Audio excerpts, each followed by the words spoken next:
Another fourth thing, you want one sheet of paper per group. So even to Noel's point, if you did stations, when the students came to that let's do the robot station, they would bring their group's sheet of chart paper. Because what you want at the end is for each group to put their chart up here, and each robot uses a different colored pen. So this might be green, this would be red, this would be blue. The pen doesn't change. So that when the kids show each of, right, when they do their carousel, and they have, each of them have their charts up here, all of the blues were the same robot. All of the greens were the same, all the reds were the same. So when they look at it, they say, wait a second. All of the groups, 10 groups, whatever you have, all of the green ones keep going to the left. All of the red ones keep going to the right. All of the blue ones kind of track to the center. Oh, which one do we think is the most efficient walking pattern? It's going to be the one that's walking the straightest. Therefore, that whichever one was blue is the gate that we want to be using to test our robot's ability to work. So they're going to test them in 3 different configurations. Correct. And That's what we're about to do. Same color marker. Correct. So, and then you said each group has to have their own. Because what they'll do is they'll come over, they'll put their chart paper down, and they'll take this robot, and they'll take that robot. We'll put it on their chart, they'll have the 3 robots right here. They'll take robot 1, blue marker, they'll put it on their chart paper, they'll set it down, and they'll hit start.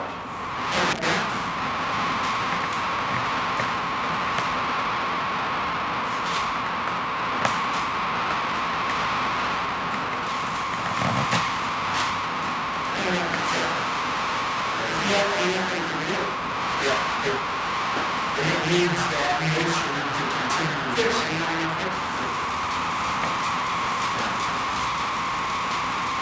Right, so it's going to walk on that chart paper and drag the marker behind it and draw lines. They're supposed to do 3 runs of each robot.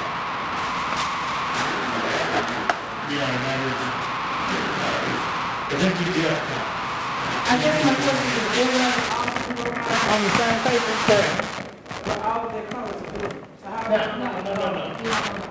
Each configuration has a different color. Oh! Right? So this configuration would have a red marker. This configuration has the blue marker. This configuration has the green marker. And so, and that's where like doing the station makes it easy because they have to carry, right? It's like go over to that station, do the 3 different robots.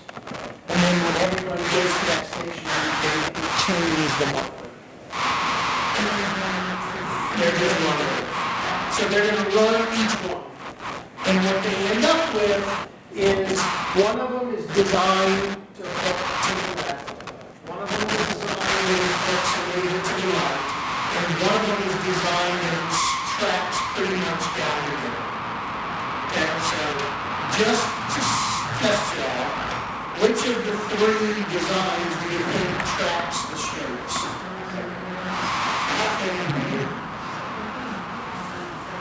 Second one, third one? No?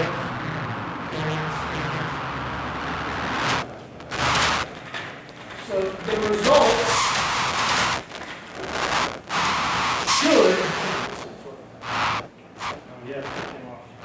results should, end where the second one is the most ideal.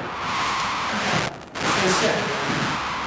And the reason, and we actually, like they'll see that visually by their graphs, and then in their explanation, we talk about the fact that that's how an inset. An inset always has at least 2 points of contact on one side with the opposing point on the on the other side. Because in mathematics, three non-collinear points define a plane. And the surface it's walking on is planar. And to keep its balance, so that planes stay parallel, it keeps that same distance. And so when these two in this point start to rotate out, the next one, this one and these two start to rotate in, and with the right rate, that robot almost has a perfect time where all 6 feet are touching momentarily as it rotates through. But as long as it keeps 2 on one, 1 on the other, after that 6, then it keeps it smooth. And therefore it tracks straight. That is the gate of an insect. And then, of course, just to dose everybody out and giving you DVDs for the rest of the day, we have some slow motion video links of a cockroach walking and a cockroach like crawling across fruit and stuff like that.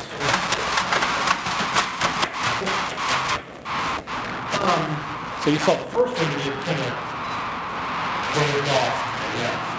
Now, none of them are going to be absolutely straight. That's the one in the middle.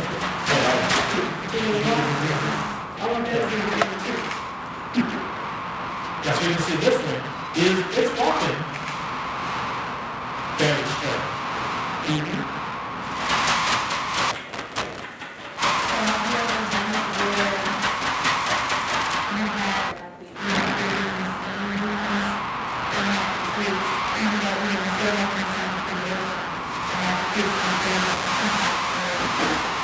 Yeah, because you could. The difference there is that you have some mass differentials and things like that create, you have some different slippages in your systems that are mixed some other parameters that are affecting that comparison. So remember, when you're doing an experiment for knowledge acquisition, you've got to make sure you're comparing apples and apples. So if you're going to compare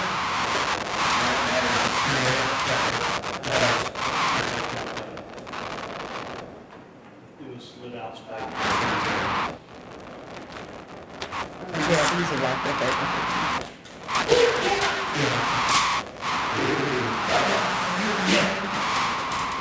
So the legs, and even on the Lego, they're the same legs. So there's a collar, and you have to make sure that the collars alternate.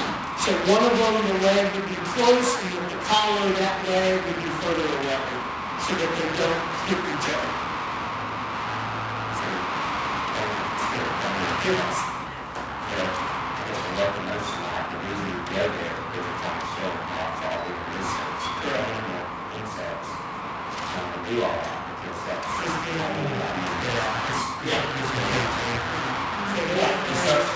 Oh, you know what? These are different heights. And they're different. It's supposed to be, I've got the collar, the neck, the legs, they're like inside, outside. So it should just should be a step. So you get to miss each other. Just miss each other. Yeah.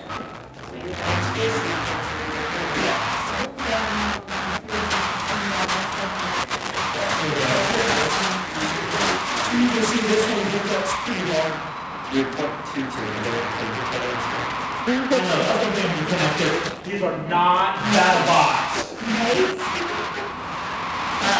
So the gate investigation is about the visualization of data in, like kind of like what we did with Brother Sister, kind of like what we did with the airplanes and the data. Now what they're doing is they're getting this graphic of the way the robot tracks and looking at it to make the determination that the 2-1 combination is the most ideal gate. And then after the gate investigation and the class determined that. It hasn't happened, at least to my knowledge. Jessica might have different results.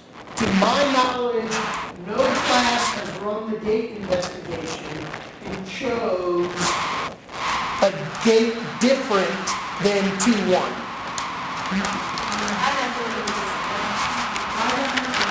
Right, which was done on purpose, and I'm just like, but if your class happens to get some crazy result, if they think the other is more effective,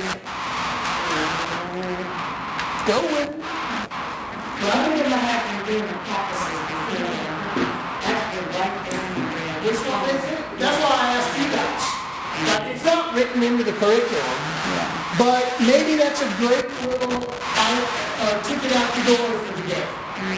Right? Before we get ready to do this. The day before the lesson, you're like, if we had a robot and the legs were configured like this, I was showing you.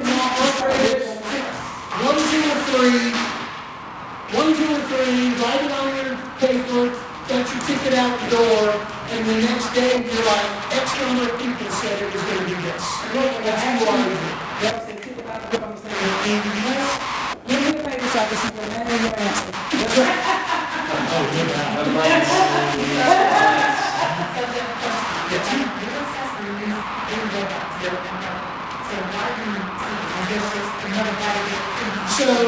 So the original purpose behind it, right, was that you would have 3 stations of it, so that you were able to rotate 3 groups through, so it doesn't take so long to get the groups to run the experiment.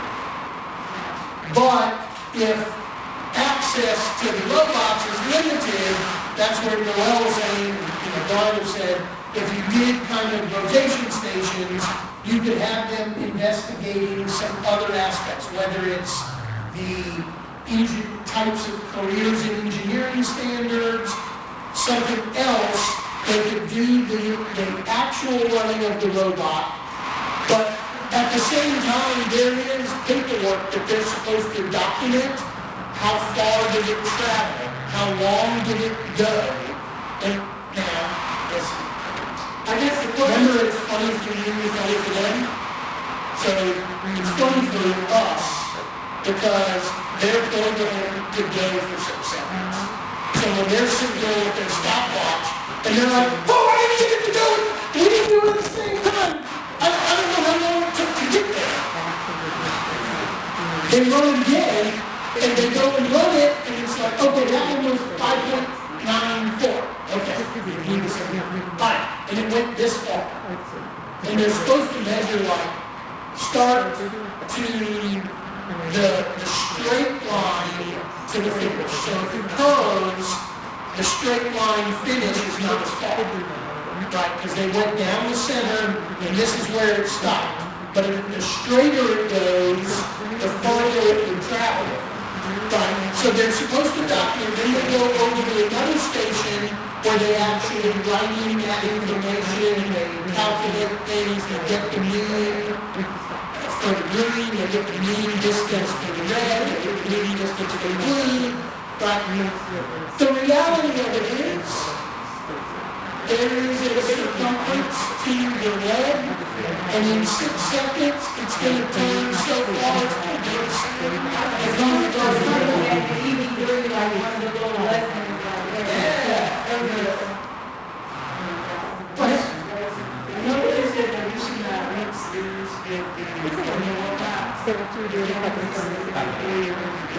Yes. Yes. Alright. So gate investigation done. They conclude they have the 1, 2, or the 2, 1 as their ideal. The next stages are all using 2, 1 combinations. So now all of your robots get switched over to that same pattern. Because the next level of investigations are, now that we know how our robot locomotes the most effective and efficiently, we're going to keep that variable constant. now we're going to change the variable to be the surface that is walking. And now we're going to do an investigation of with this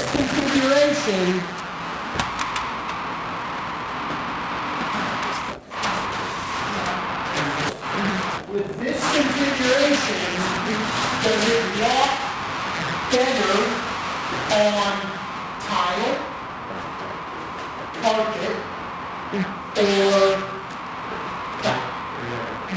rubber mat? Okay?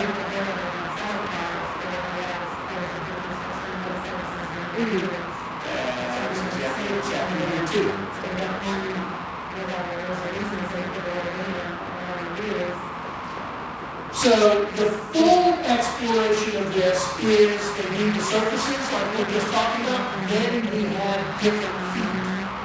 Okay, your feet have latex, felt. And so felt, right? But believe it or not, felt works best on carpet. Right? But the kids think that we have 1 foot in the full investigation in sandpaper. The kids are like, oh, sandpaper. Carpet's going to just walk like a dream. I just thought, right? You don't think about that. Like it didn't hit you, don't think about it. Well, we're going to talk. We're going to do that.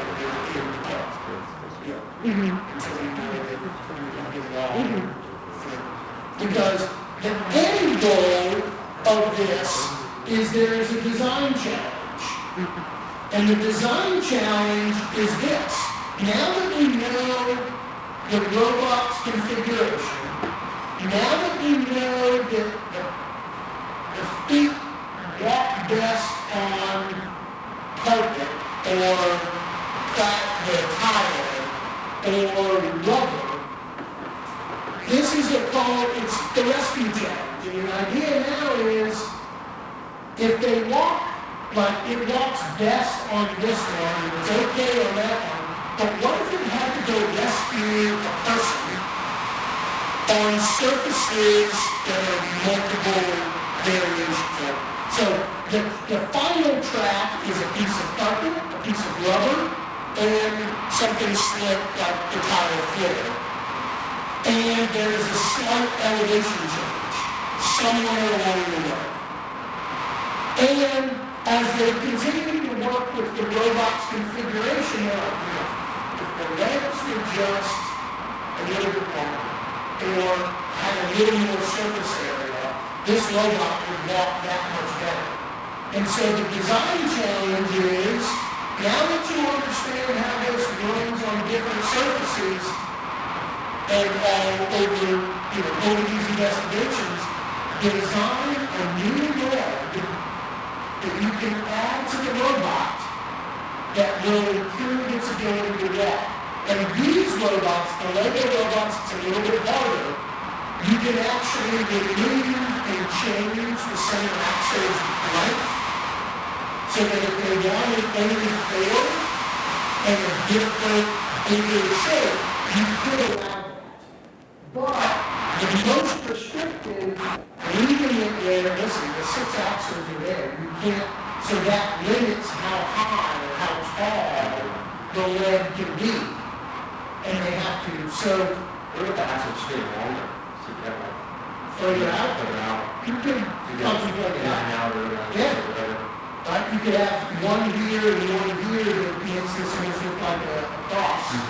So that it, but maybe that's what they designed, but you have to watch if it fits here. But you don't have to put it on here, Justin. Right?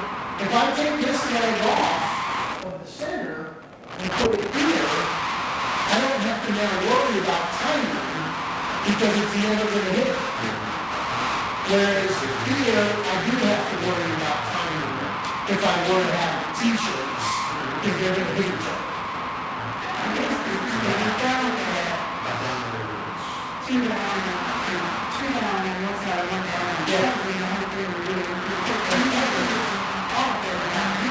Well, the problem is that when it transitions at 90 degrees, all of a sudden there's nothing touching it.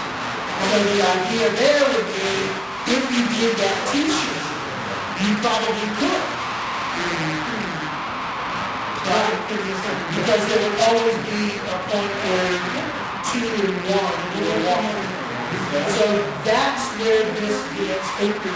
So here's this is Noel's class. Noel, you want to talk about? So this is Noel's class. And you can see and you can see they redesign. Actually, this is kind of neat. They did like fog lights. Yeah, they look like little fog lights. So the ends here are like little fingers like this. And these kids obviously knew how to design. And then you notice here they have 6 legs themselves on there, so it's almost real-like. But they have these little like frog fingers, toes, so that when it walks, it's actually like grabbing the surfaces. And this is where 3D printer access becomes.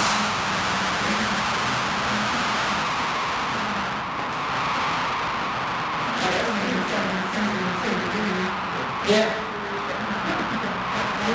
Yeah, it'll move off. But it's annoying. Right? But if you notice, there's at least one on one side. Now, the question I would ask that group, if I were the teacher with this, and I'm sure Noel probably did, right? is like, why do you think your legs popped off at those times? Okay, well, so that's what I've heard talk about. That's right. Yeah, but again, Okay, there we go.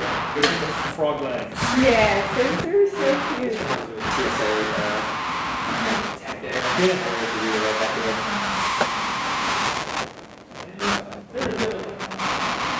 But keep going. The catch is on it, right? Because again, they kind of look like this, right? So if it's grabbing, It's made for that, right? To get the dirt off of your. it's grabbing like this, and then as it's getting force, it's causing it to fall, pull off the axle. Because the only thing that might have made that look better is the tip in the I know you, I know what you're talking about. I've always done it on the inside. Yeah. Like, do it with Yeah. But I'll try it the other way too.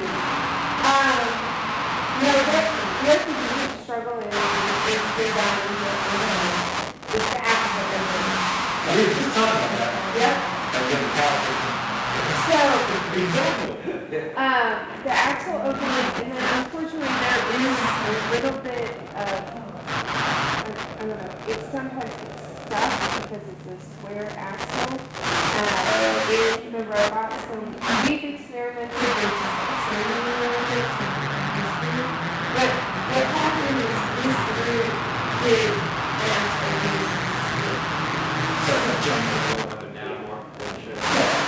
And then when that happens, you know, you have a conversation and what could you do different? And they talked about doing something like a log line, putting something on the outside of the arm, or adjusting the shape of the axle on the side. Now, one of the things I do at the same time is on Tinkercad, there's a way to template, and I make a template that has an axle. Have you seen that? Yeah. Okay, so on there, I just take a rectangle, with the prism, and then it's already pulled, like the grade, and I make it, I think it was 4.2 by 4.2, I have to look at everything. But, so it's the right size for them to put on their legs. So they're not sitting there, the one year when we did it, I didn't have that, piece given to them. And so many of the models I printed out, they just didn't fit on, Yeah. which was frustrating. For 9 weeks, we probably need to do the template. Yeah, so you can do that in Inventor, SolidWorks, any of those. You can create like this center hub where this is all here, and then what they do is just add their leg designs on, and that way the hub is already created. When we did this curriculum, we used a program called IronCAD, And they allow the IronCAD, you can actually create your own, like, hole cut tools. And so we created a hole cut tool that's actually designed for the Lego cross-axle. And so the kids could design their leg, they had to find the center point of their leg, and then they could just go drop this hole tool on that center point, and it cut the axle hole right there for them.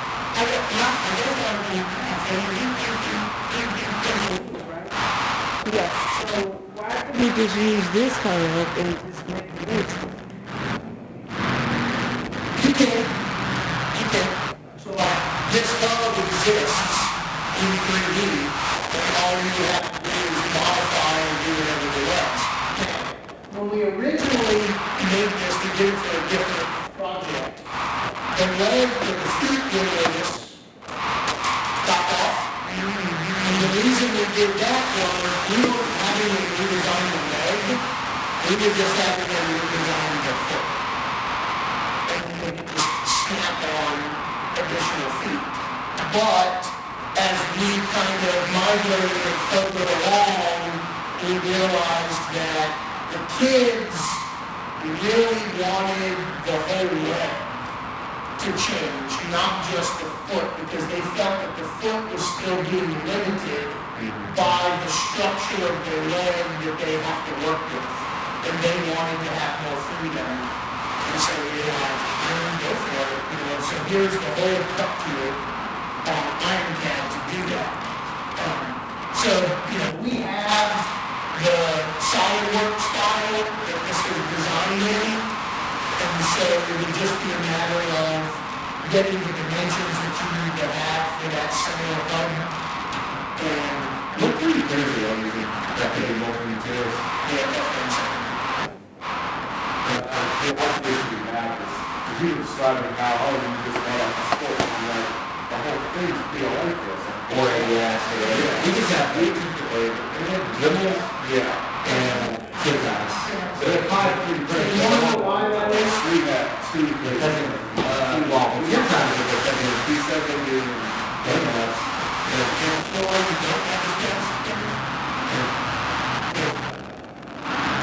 Somebody prior to the project, director,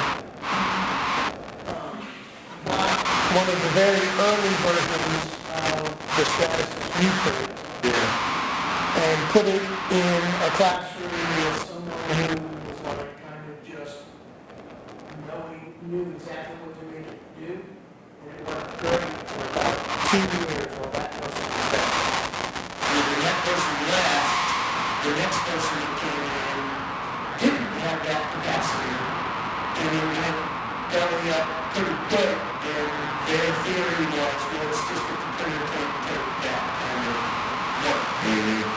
And I'm like, because I was all recruited at that time, and I was like, let me tell you something, I have a Euclid actually that has been working for 12 years.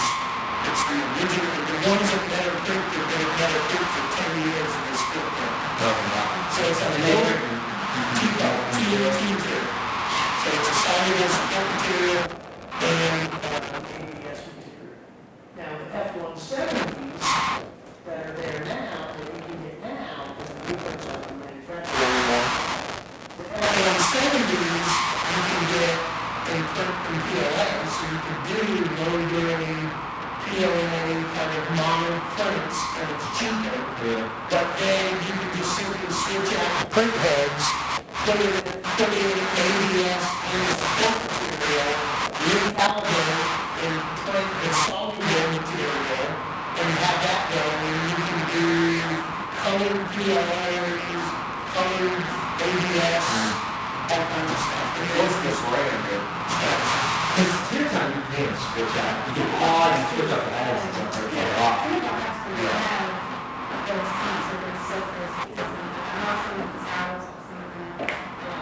That's really what we're doing. So middle school in Vietnam, when we started, they had a really small version of the two-material. And then recently, the Stratus's plans have been so productive at high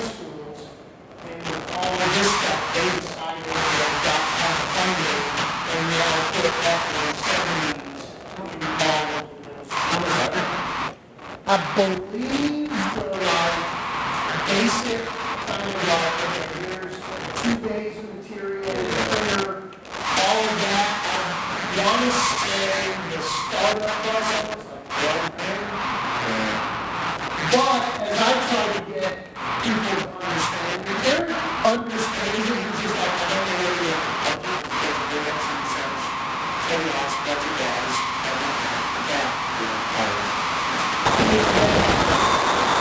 and Tim Heenan all now have Tim had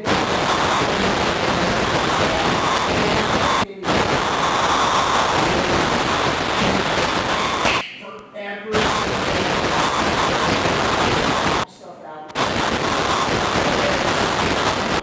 Yeah. Open, they don't. Each you bought. $10,000 on these printers. Went around. And all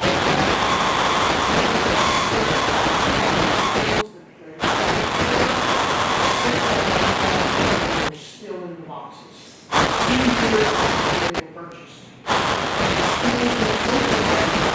We're using them.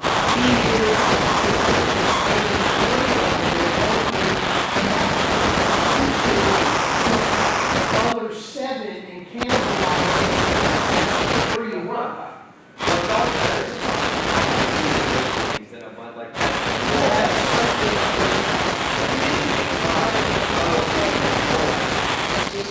yeah. But you can get some more.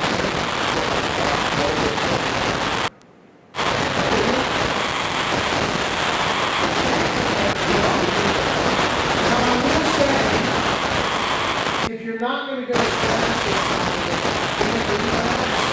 Yeah, but we have to go to the learning lab.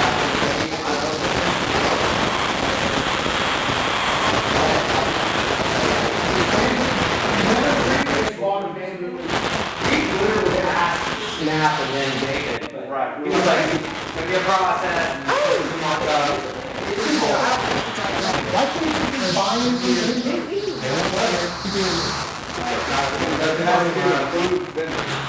You got Bamboo will fill out the paperwork to do it. Yeah. But you can get a good bamboo labs, what is it, their XC, which is their X carbon or whatever. They're like $30 billion. I mean, that's how much ours costs. Well, I'm down to try the request. So last time I tried one, it took 3 or 4 months to get, and that was just for a hotel. So, I mean, that's an option. I mean, Stratasys is already there. In August, it's just, but if you can be forward thinking and say, I'm gonna spend $12,000 on the capital working equipment, but it's gonna cost me, a lot of my budget for this year, but it's gonna last you 10, 12 years. Bamboo labs haven't been out long enough for anybody to be able to tell you that their printers and this is my issue, and I do a lot of the 3D printing space and stuff. It's about throughput. A hobbyist's throughput is a couple of prints, maybe a week or a month. Right. What we're talking about is multiple consecutive days of big prints, and that thing's just going. Which our Dremels pretty good. The 2 Dremels, it could go in 48 hours. Right.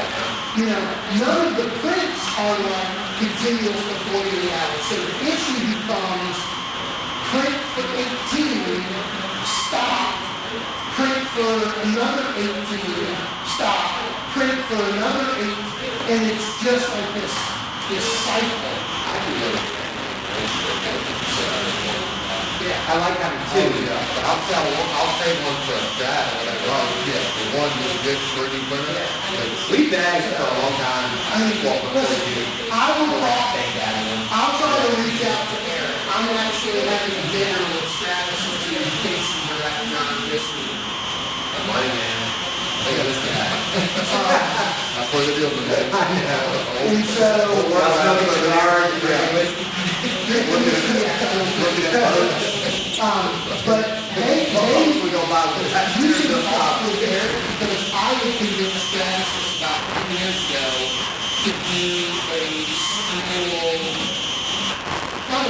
it's like a school lease package. Sure. Where if you have $5,000 a year that you said I can do this, Travis is to give you the F-170, you pay $1,000 this year, you pay the $5,000 this year, you pay $5,000 next year, you pay $5,000 in year 3, and you pay Well, I do want to do that with half our budget if the county would do that. So yeah, because our budget's $5 grand. So we So it's get not a lease. 25 to captain is a lot. Well, It's our not- budget, we have that budget, but again, I only have 1 year of experience. We don't get what they said we were going to get. Now, we did all this stuff, all this paperwork, and like half of it, half So of in it this came in, case, the and it's schools all won't do these this fault. The schools won't do lease purchase. So Stratasys doesn't write it as a lease purchase. Is that a federal issue or something? They can't use federal dollars to lease equipment because you don't own it. So what Stratasys does is it's a purchase with deferred payments. Okay.